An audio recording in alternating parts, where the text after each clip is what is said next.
제가 요번에 자산투자 가이드라고 하는 책을 한 권 냈습니다. 부제는 노후 준비를 위한 투자 입문학이니만큼 노후 준비에 도움이 되도록 책을 썼습니다. 연금 관련 전문가들은 국민연금은 당겨서 받으면 손해라고 합니다. 그 논리는 간단합니다. 연금을 땡겨서 받을 경우에는 매달 0.5%씩, 그러니까 1년이 지나면 1년을 땡겨서 받으면 6%를 감액을 합니다. 그래서 만약 5년을 당겨서 받으면 30%를 감액을 합니다. 정상적으로 65세에 연금을 받는 경우와 60세에 연금을 받는 경우를 비교해보면 대략 76세가 되면 정상적으로 연금을 받는 경우가 더 이익이 되기 시작한다고 합니다. 그러니까는 65세에 연금을 받는 경우와 60세에 조기연금을 받는 경우를 계산을 해보면 76세가 지나가면 정상연금이 더 이익이 된다는 말씀입니다. 근데 요즘은 100세 시대입니다.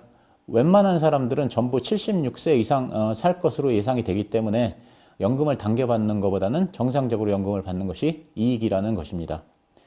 하지만 그것이 꼭 그런 것은 아닙니다. 연금을 땡겨서 받을지 정상적으로 받을지 아니면 늦춰서 받을지를 결정할 때에는 건강보험료하고 종합소득세를 계산을 해봐야 합니다. 첫째, 건강보험 관련입니다. 이와 관련하여 조선일보에서 연금 논쟁이라는 시리즈 기사를 냈습니다. 지금 보시는 기사는 6월 12일 조선일보 기사입니다. 건강보험료 때문에 국민연금의 30%가 깎여도 앞당겨서 받아야 하는 사람들이 많다는 내용의 기사입니다. 금년 9월로 예정되어 있는 건강보험 제도 개편에서 피부양자 자격 유지를 위한 소득 기준이 현행 3,400만 원에서 2,000만 원으로 낮아진다고 합니다. 그래서 국민연금을 많이 받으면 건강보험 피부양자에서 탈락돼서 지역가입자로 전환될 가능성이 커진다는 것입니다. 이와 관련한 사례를 조선일보에서 보여주고 있습니다. A씨는 2025년부터 국민연금을 수령할 예정인데 예상 수령연금 금액이 연 2,130만 원입니다.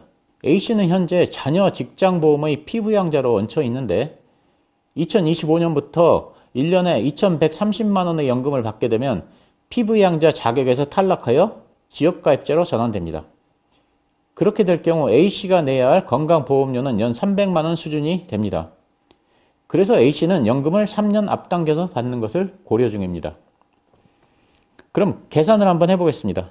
만약 A씨가 정상적으로 2025년에 연금을 수령하면 1년에 받는 연금은 2,130만 원인데 이 중에서 300만 원을 건강보험료로 내야 하므로 실수령액은 1,830만 원이 됩니다. 하지만 만약 A씨가 3년을 땡겨서 금년부터 연금을 수령하면 1년에 받는 연금은 1,840만 원이 되기 때문에 자녀 직장보험의 피부양자 자격이 유지됩니다. 즉 따로 건강보험료를 낼 필요가 없기 때문에 실수령액은 1,840만 원이 됩니다. A씨가 연금을 땡겨서 수령하면 3년 먼저 받은 연금 5,520만 원하고 이에 대해서 매년 10만 원씩 이익이 생기게 됩니다. 이렇게 될 경우 A씨는 얼마나 오래 사는지와 관계없이 연금을 조기 수령하는 것이 무조건 이익입니다. 따라서 A씨가 연금을 땡겨서 받지 않을 이유가 없는 것입니다. 이번에는 연금을 늦춰서 받는 연기연금하고 연금을 정상적으로 받는 정상연금을 비교해 보겠습니다. 국민연금의 수령을 연기하면 매달 0.6%씩을 더 지급합니다. 그래서 1년을 연기하면 7.2%, 그리고 5년을 연기하면 36%를 더 받습니다. NH투자증권 100세 시대 연구소에 의하면 65세에 정상적으로 연금을 받는 경우와 70세에 연기연금을 받는 경우를 비교해보면 대략 83세가 되면 연기연금을 받는 경우가 더 유리해진다고 합니다. 즉 83세 이상 살 것 같으면 연기연금을 받는 것이 돈을 더 많이 받는다는 말씀입니다. 하지만 이것도 꼭 그런 것은 아닙니다. 여러 가지 숨겨진 조건들을 고려해 봐야 합니다. 다시 한번 조선일보의 기사를 보시겠습니다. 제목은 5년 늦게 받았더니 건보료 폭탄입니다. 앞에서 말씀드렸듯이 건강보험 제도 개편에서 피부양자 자격 유지를 위한 소득 기준이 현행 3,400만 원에서 2,000만 원으로 낮아진다고 합니다. B씨 같은 경우는 자녀들에게 경제적 부담을 주지 않기 위해 일부러 국민연금을 5년 연기 신청을 했다고 합니다. 그런데 5년을 연기하다 보니 국민연금이 월 177만 원으로 늘어났고 그래서 1년간 2,124만 원을 수령하게 되어 건강보험 피부양자 자격에서 탈락하고 지역가입자가 됩니다. 그래서 B씨는 월 35만 원씩 연간 420만 원의 건강보험료를 내야 하는 처지입니다. 역시 계산을 해보겠습니다. B씨가 국민연금을 5년 연기해서 매년 2,124만 원을 수령합니다.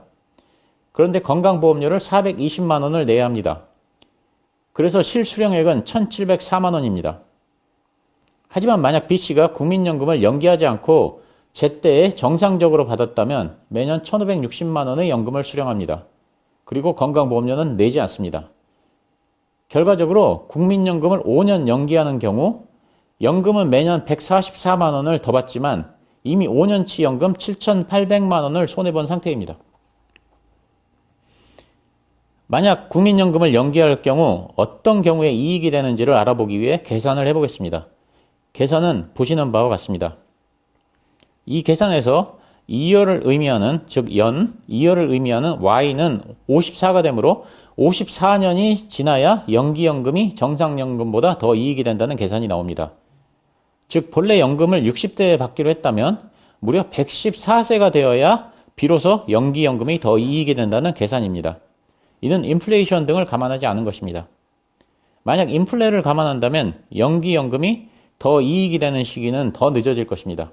따라서 B와 같은 분들은 국민연금을 연기하는 것이 잘못입니다. 그 외에 연금을 연기할 경우 이는 유족연금에는 해당하지 않습니다. 즉 본인이 사망을 하면 유족들이 유족연금을 받게 되는데 이 유족연금은 연기연금을 기준으로 계산하는 것이 아니라 정상연금을 기준으로 계산을 합니다.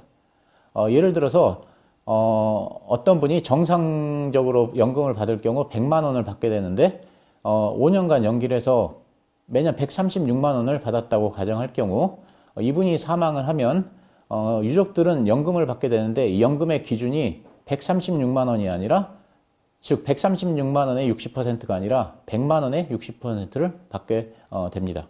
연금을 조기에 수령할 것인지 미뤄서 나중에 받을 것인지를 결정할 때에는 종합소득세도 고려를 해야 합니다. 국민연금은 2002년부터는 금액과 관계없이 무조건 종합과세 대상이 됩니다. 종합소득세 세율은 6%에서 최대 46.2% 사이로 누진세율이 적용됩니다. 즉 다른 소득이 얼마나 있느냐에 따라 종합소득세가 적을 수도 있고 많을 수도 있습니다. 요즘은 100세 시대입니다. 90세 이상 사시는 분들도 굉장히 많습니다. 만약 부모님께서 90세 이상에서 돌아가신다면 자녀들은 60세가 넘을 가능성이 큽니다. 즉 국민연금을 받을 수 있는 나이에 근접한다는 그런 뜻입니다. 근데 부모님들로부터 꼬마 빌딩이나 오피스텔 같은 수익형 부동산을 상속받을 예정인 경우를 가정해 보겠습니다. 여기서 나오는 월세는 종합과세 대상입니다. 배당금에 대해서도 배당소득세를 내야 합니다. 만약 부모님께서 비상장 주식을 남겼는데 여기서 배당금을 수령한다면 이것 또한 종합과세 대상입니다. 그렇게 되면 배당금이나 월세에 국민연금을 합산해서 종합소득세를 내야 하는데 이 경우 종합소득세는 누진 과세이므로 훨씬 많은 세금을 낼 수 있습니다. 예를 들어 부모님께서 지금은 살아계시지만 5년 후에는 돌아가셔서 상속을 받을 것 같은 경우에는 국민연금을 조기 수령한 것이 이익일 수 있습니다. 또한 이 경우 지금 연금을 받을 수 있음에도 불구하고 국민연금을 연기하는 것은 손해일 수 있습니다. 향후 부모님으로부터 상속받은 유산 때문에 종합과세 대상이 될 경우에는 국민연금을 당겨서 받을 때 이익이 되는 경우가 많고 연기를 할 경우 손해가 되는 경우도 많습니다. 결론입니다. 국민연금을 당겨서 조기에 수령하거나 아니면 늦춰서 나중에 받고자 할 경우에는 첫째로 건강보험료를 고려해야 합니다. 그리고 둘째로 종합소득세를 고려해야 합니다.